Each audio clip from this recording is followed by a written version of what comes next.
Muy buena, espero que estén muy bien. El día de hoy decidí hacer un video informativo referente al mantenimiento de computadoras para que tenga más o menos una idea o una guía de cómo hacerle mantenimiento a dicha computadora que te hayan regalado o que ya actualmente ya tengas. Sin más que decir, empecemos con con dos definiciones importantes que son mantenimiento preventivo y correctivo. Ahora bien, ¿qué es el mantenimiento correctivo? El mantenimiento correctivo es aquel mantenimiento para las computadoras que uno se encarga básicamente de buscar las fallas y las averías de dicho computador. O sea, todas las fallas que nuestro computador tiene para ver si nosotros arreglamos dichas fallas y volvemos a poner el computador en modo operativo. Mientras que el mantenimiento preventivo es aquel mantenimiento del computador en el que uno se encarga de hacerle limpiezas de vez en cuando, ciertos 2 meses, 6 meses, dependiendo de qué tan habitual haces tú el mantenimiento de tu computadora, para así prevenir dichos fallos futuros, ya sea que la computadora deje de prender, ya sea que le falte, que esté muy ralentizada por falta de pasta térmica, entre otros aspectos. Muy bien, ya entendido estos puntos, cabe mencionar que tenemos que aprender a hacerle limpieza a nuestro equipo informático. En este caso, como este es un video informativo, te enseñaré el método que en este caso yo utilizo para hacerle limpieza a los equipos informáticos personales míos. Muy bien, lo primero que necesitaremos serán las herramientas.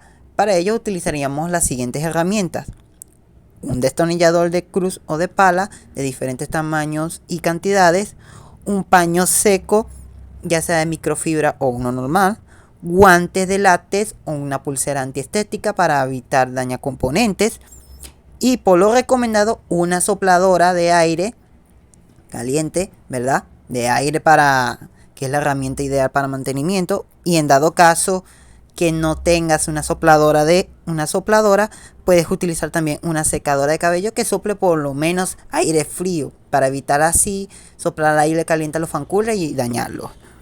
Un tester, pero eso ya es opcional. Eso es opcional si quieres utilizar un tester. De sí o sí debes de utilizar una brocha para poder quitar la tierra, la mugre y todo lo que esté sucio dentro del cache o cualquier componente. Y la pasta térmica para echarle al procesador. Y no se olviden de la linterna. La linterna es muy útil para verificar toda la mugre y toda la suciedad que está dentro de nuestro ordenador, y también para guiarnos dónde se coloca cada hardware que va en la placa madre o en algún puerto de nuestro computador. Ok, ya tenido listo las herramientas que vamos a implementar en el mantenimiento, solamente nos queda implementar el método. Y el método que yo suelo utilizar para las computadoras personales mías para hacer la limpieza es tomarle fotografías a cada componente y a cada parte del computador para saber dónde van colocados cada uno. También, como mencioné anteriormente, la linterna nos ayuda a verificar dónde va cada parte del computador, ya sea de manera externa o interna. Y ahora otro método que también utilizo es el desarmado de derecho a revés. ¿En qué consiste este método? Este método consiste en lo siguiente: quitamos la fuente de poder, luego quitamos las unidades de almacenamiento junto con sus cables SATA, quitamos el fan cooler, quitamos los módulos de memoria RAM, también conocidos como unidades de almacenamiento aleatorio, si no lo sabían, y sacamos el procesador para hacerle su respectiva limpieza, entre otros. Ya aplicada la limpieza, la echada de la pasta térmica al procesador, entre otras de esas limpiezas, volvemos a rearmar la computadora tal cual como la desarmamos. Si, por ejemplo, si a lo último de desarmar la computadora, lo último que quitamos de los componentes del computador fue el procesador, colocamos primero el procesador, luego colocamos las unidades, los módulos de memoria RAM, luego colocamos las unidades de almacenamiento junto con su cable SATA, y luego colocamos la fuente de poder y reconectamos todo. Así de sencillo. Muy bien, ya vimos el apartado de mantenimiento del PC. Pero ¿qué es de un computador sin un sistema operativo? Sí, el sistema operativo es el puente para nuestro computador para poder utilizarlo e interactuar con él. Sin él, solamente estaríamos accediendo al sistema operativo llamado BIOS, que es el que nos da la información de nuestro computador, más no nos permitirá hacer las tareas diarias que siempre hacemos, que serían trabajar con ofimática y cosas como videojuegos, entre otras cosas. Y para ello te hablaré de los sistemas operativos que mayormente se suelen utilizar en computadores personales. Número 1. El sistema operativo que hasta el sol de hoy sigue dominando el mercado, no le han quitado el trono y por más que ha tenido sus polémicas, todavía sigue manteniendo su trono y ese se llama Microsoft Windows. Sí, el sistema operativo de la ventana ha salido en el año 1982 cuando salió debutando con MS-DOS. Actualmente sigue siendo el más preferido y el más utilizado para computadoras personales. Tiene mucha compatibilidad con software y con mucha compatibilidad con programas y es el más utilizado en todos los computadores a nivel mundial. Eso sí, una de sus desventajas es que este sistema operativo es el más atacado. Al ser más popular, es el más atacado por los virus informáticos. Luego, en segundo lugar, tenemos el sistema operativo de la gran manzana y eso es Macintosh. Macintosh es un sistema operativo oficial de Apple y esto viene más que todo integrado en las computadoras de la Mac. Tiene su interfaz intuitiva y su seguridad es muy nata. Sí, es un sistema operativo muy seguro y aparte de eso que tienen buena compatibilidad con software. Pero, siempre hay un pero cuando uno habla de estos sistemas operativos. Y es que una de las desventajas de este sistema operativo de la gran manzana es que es muy cerrado. Sí, no hay ISO oficial para poder instalar este sistema operativo. O te compras una Mac para poder utilizar este sistema operativo o simplemente te olvidas de que existe este sistema operativo y optas por otro como Windows para poder trabajar tranquilamente tu computador. Y no solamente eso, sino al ser un ecosistema totalmente cerrado, no puedes modificarlo, no puedes hacerle nada. Y básicamente ni siquiera lo puedes instalar en cualquier computador. Solamente vienen integrados en las máquinas de Apple. Y aparte de eso, a pesar de que tiene mucha compatibilidad con programas como los de Windows, aún así le falta más compatibilidad. Y no solo eso, sino que al venir integrado en las computadoras de la marca Apple, o sea, estás obligado a pagar $1000 por una computadora de marca Apple. O sea, aparte de que el sistema operativo viene integrado, esas computadoras cuestan una millonada de real. ¿Sabes lo que es gastar $2000 en una Mac? Tienes que tener una buena ganga para poder comprarte un computador como esos. Y por último, el sistema operativo que no es tan famoso, que no abarca todo el mercado, pero que aún así está vigente, y ese es Linux. Linux es un sistema operativo de código abierto que cualquiera puede personalizar, modificar o distribuir dicho sistema operativo. Ahora bien, a pesar de que no tenga tanta compatibilidad con programas así como los de Windows, sí tiene sus compatibilidades de programas de código abierto, ya sea suite de ofimática, entre otros programas que quieras utilizar como navegadores web.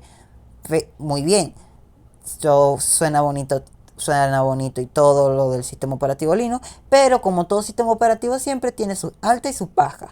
Y una de las bajas de Linux es su largo aprendizaje. Hacer un sistema operativo totalmente de código abierto y hacer un sistema operativo totalmente diferente a cómo se maneja los otros dos, es para la persona o para el usuario común, es muy difícil aprender al instante, a diferencia de Windows, que Windows uno ya lleva desde años aprendiendo ese sistema operativo. A cambio, Linux sí tienes que tener una serie de instrucciones o, como digamos decir, estudiar para aprender el sistema operativo. Ahora, otra de las desventajas, y ese es el talón de Aquiles de Linux, vendría siendo la compatibilidad con programas. Sí, a pesar de que Linux ha mejorado estos últimos años, aún así hay ciertos programas que todavía le faltan compatibilidad a Linux. Pero eso no es un punto negativo, porque aún así es un buen sistema operativo. Muy bien, ya que hemos hablado de los tres sistemas operativos principales que se utilizan en los ordenadores personales, sí tenemos que tener ahora conocimiento, más que todo si vamos a instalar Windows y Linux, conocimiento de lo que es el formateo de alto nivel. ¿Qué es el formateo de alto nivel? El formateo de alto nivel es un método que se utiliza para respaldo de información, pero también restauración o instalación de un sistema operativo. ¿En qué consiste el formateo de alto nivel? Básicamente, respaldas tu información, pero también instalas el sistema operativo sin perder datos. Eso es el formateo de alto nivel. Y para ello se utiliza lo que es el esquema de particiones. El esquema de particiones, en palabras sencillas, es dividir el almacenamiento en varias mitades del mismo almacenamiento. Ponte tú que tienes un disco duro de 500 GB o de 200 y lo quieras dividir en 3 particiones, ya sea de 200, 300 o 100 GB, ese mismo disco duro de almacenamiento. Ahora bien, suena muy fácil entender este concepto, pero en la práctica hay que tener en cuenta que si vas a hacer, por ejemplo, dual boot con Windows y Linux, tienes que aprenderte la nomenclatura de los discos duros. Ahora bien, has oído de la nomenclatura de los procesadores, pero nunca has oído de la nomenclatura de los discos duros. Pues sí, existe la nomenclatura de los discos duros. Y esta consiste en la siguiente. Si vienes de Windows, habrás oído del formato de disco duro NTFS. La nomenclatura de este disco duro es el esquema de partición, pero de Windows. Básicamente el sistema de archivos de Windows. Así que sí, si vienes desde Windows XP o Windows 10, sabemos que el sistema de archivos de unidades de almacenamiento en Windows siempre el esquema de particiones es en NTFS. Ahora bien, también existe el FAT32, que el FAT32 es algo parecido, solo que no puedes almacenar archivos pesados. No pueden pesar más de 1 GB. Tienen que pesar entre megabytes o kilobytes. No se puede almacenar tanto almacenamiento, tantos archivos pesados en ese esquema de partición. Luego tenemos el esquema de partición exFAT, que básicamente es la que nosotros tenemos de costumbre de utilizar cuando vamos a hacer una unidad booteable. Exacto, es la que almacena el disco de instalación para nuestros sistemas operativos, ya sea Windows o Linux. Porque recuerden que los de Apple, tienes que comprarte una Mac. Y por último, tenemos los esquemas de particiones EXT, ya sea el 2, 3 y 4, que básicamente son los que utiliza el sistema operativo Linux para las unidades de almacenamiento. Pero el esquema de partición que es más utilizado en Linux para ordenador personal es EXT4. Ok, ya entendido todo el esquema de partición y toda la nomenclatura de las unidades de almacenamiento, solamente te quedaría hacer las particiones, que para eso te invito a que investigues del tema y busque en otros videos de tutoriales cómo hacer esquemas de particiones, cómo hacer dual boot con Linux, entre otros. Sí, estudia. Y bueno, una vez tenido instalado el sistema operativo en tu computador personal, de empresa o de alguna localidad, solamente te queda la configuración de driver. En este caso, en el mundo Linux y en el mundo Windows funciona de forma diferente. En Windows tienes las herramientas nativas del mismo sistema operativo, ya sea el actualizador, el Windows Update, que te permite ya automáticamente detectar los controladores de tu computador e instalarlos automáticamente. Mayormente esto funciona en Windows 10 y versiones posteriores en adelante. Ya en versiones como Windows 7 sí te tocará usar otras herramientas u otro programa para volver a buscar drivers legacy. Ahora, en el caso de los sistemas operativos Linux, casi la mayoría no hace falta descargar otro controlador o un driver adicional. A no ser que tengas un controlador en específico como el de internet, el controlador de red, que literalmente tu distribución de Linux no la lee. Pero mayormente los drivers de los sistemas operativos Linux vienen integrados con el kernel. Y no tienes que estar yéndote a otras fuentes de tercero para descargar los drivers nativos para que tu computador funcione. Los únicos así serían los de la tarjeta gráfica y los de red. Y eso es dependiendo del modelo de tu computador.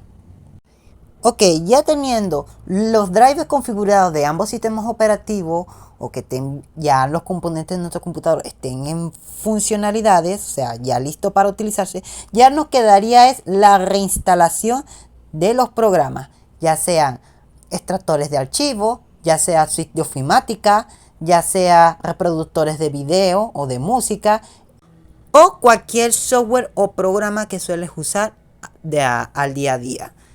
En el caso, si vienes de Windows, puedes usar la Microsoft Store. Pero si vas a buscar una suite de ofimática en específica, tienes la oficial de Microsoft Windows. La puedes buscar desde el sitio oficial. Puedes pagar una licencia o una suscripción y comprar directamente el programa. En este caso de no tener dinero suficiente, también puedes optar por una suite de ofimática llamada OnlyOffice, que es de código abierto, y puedes utilizarlo tranquilamente en tu ordenador. Y tiene una buena compatibilidad con la suite de ofimática de Microsoft. En el caso de los sistemas operativos Linux es también lo mismo. Hoy en día Linux cuenta con su tienda de aplicaciones y puedes buscar directamente la aplicación que vayas a instalar. Simplemente le das clic en instalar y listo, se va a instalar en tu sistema operativo. Sí, hoy en día Linux tiene tienda de aplicaciones, no tienes que ir directamente a la terminal a instalar dicho programa. Muy bien, ya teniendo los programas ya instalados en nuestro computador, solamente nos queda probar la conexión de internet. Ya sea que estés en Windows o en Linux, ambos sistemas operativos tienen configuraciones de conexión de red.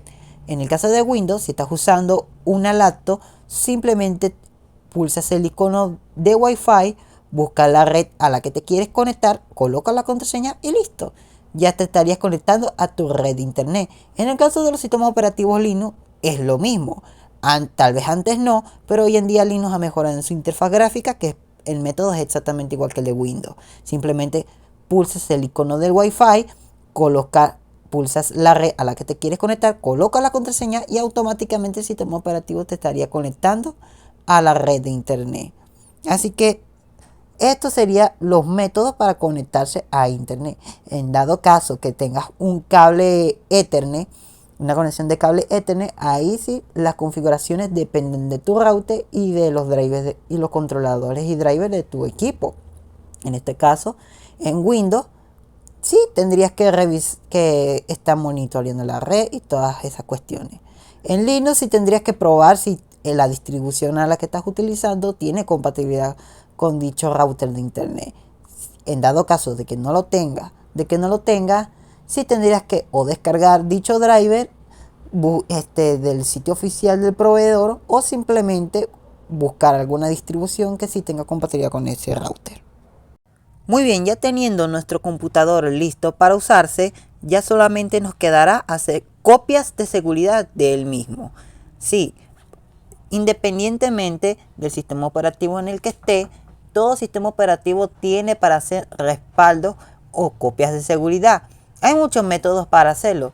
Entre ellos está la restauración a un estado anterior, que eso consiste en una configuración en el cual tú guardas en base a 1 GB todas las configuraciones y todas las acciones que hiciste en ese momento en tu sistema operativo, ya sea que lo hayas instalado o hayas hecho algún cambio reciente o anterior del mismo sistema operativo. En este caso, la restauración a un estado anterior nos va a permitir restaurar a ese estado o a la última configuración que le hicimos al sistema operativo. Sí, muy bien, ese es un método. También hay otros métodos que vendrían siendo las copias de seguridad por medio de unidades de almacenamiento, ya sea desde un pendrive USB o utilizando otra unidad de almacenamiento como disco duro mecánico o de estado sólido. También tenemos otros métodos de respaldo que vendrían siendo los servicios en la nube, ya sea que tengas una cuenta de correo electrónico ya configurada o ya registrada. Cada correo electrónico o servicio de correo electrónico cuenta con un servicio en la nube, lo que nos permitirá tener cierta cantidad de almacenamiento en la nube para almacenar archivos, documentos o alguna información que queramos copiar y respaldar. Muy bien, estos serían todos los métodos para realizar un mantenimiento a un computador en general, ya sea instalación de sistema operativo e incluso limpieza del mismo. Así que espero que les haya gustado el video. No olviden darle like, compartir con algún familiar o con algún amigo este video, suscribirse y nos vemos en otro próximo video. Así que chao.